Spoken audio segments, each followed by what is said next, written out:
It's been 75 years since we got independence, but the colonial mindset, the inferiority complex, is still there in the minds of India. For more than 65 years, the government did not make any effort to erase the symbols of slavery. But thankfully, since 2014, after Prime Minister Modi came to power, significant initiatives have been taken by the government to decolonize India, to restore India's glorious heritage. I'm gonna list the 7 most impactful things the government did since 2014 to decolonize India. If you find any value in this video, please share with your friends and spread the word. Number 1, Abide With Me to A Mere Watan Ke Logon. Abide With Me is a Christian anthem which was played at the wedding of Queen Elizabeth II. This hymn has been part of the beating retreat ceremony of India's Republic Day celebrations since 1950. I do not understand why did the independent India took up the Christian anthem composed by the Britishers to celebrate the Republic Day. Especially that day should be about remembering our freedom fighters and realizing how glorious our heritage was. I'm ashamed to even admit that we have been doing this for 75 years. But thankfully, now it's been replaced with A Mere Watan Ke Logon, which memorialize Indian soldiers who died in the Indo-Chinese War. On 29 January 2022, when A Mere Watan Ke Logon played instead of Abide With Me, it was nothing but goosebumps. Number 2, a new ensign for Indian Navy. The St. George Cross has been removed from Indian Navy's new flag. Instead, it now features the national emblem with the tricolour on the top left corner of the flag. The national emblem is covered by an octagonal shield and sits atop an anchor. Beneath it is the Navy's motto, Samno Varna, which means, May Varna, the god of ocean, be auspicious to us, and the golden border surrounding the national emblem, inspired from the seal of Chhatrapati Shivaji Maharaj. My question here is, why did we keep the symbol of Britishers for 75 years even after the independence? Number 3, Rajpath to Kartavya Path. Rajpath was known as King's Way before independence. It was named after King George V during the British Raj. After independence, it was simply translated to Hindi and became Rajpath.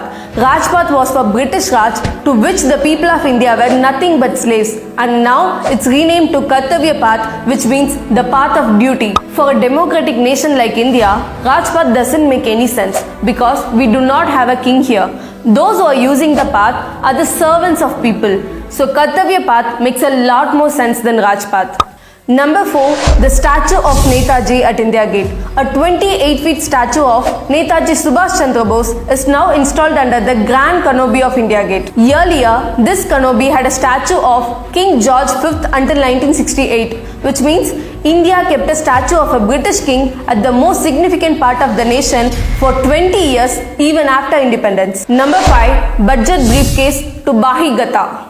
In 2019, Finance Minister Nirmala Sitharaman made history by dropping the budget briefcase culture and opting a Bahi Gata to carry the budget papers. Number 6, 3 Andaman Islands were renamed. 3 islands named after the British officials now have been renamed. The Ross Island, named after East India Company's hydrographer Daniel Ross, is now Bose Island, named after Netaji Subhash Chandra Bose. The Neil Island, which was named after British Brigadier General James Neil, is now called Shahid Dweep.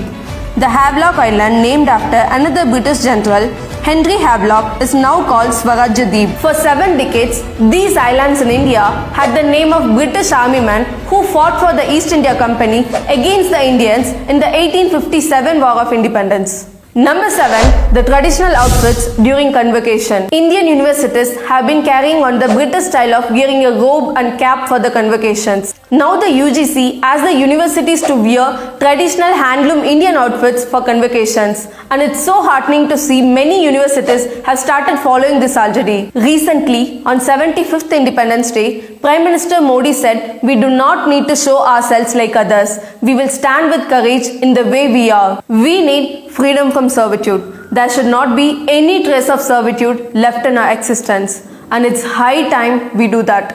Jai Hind.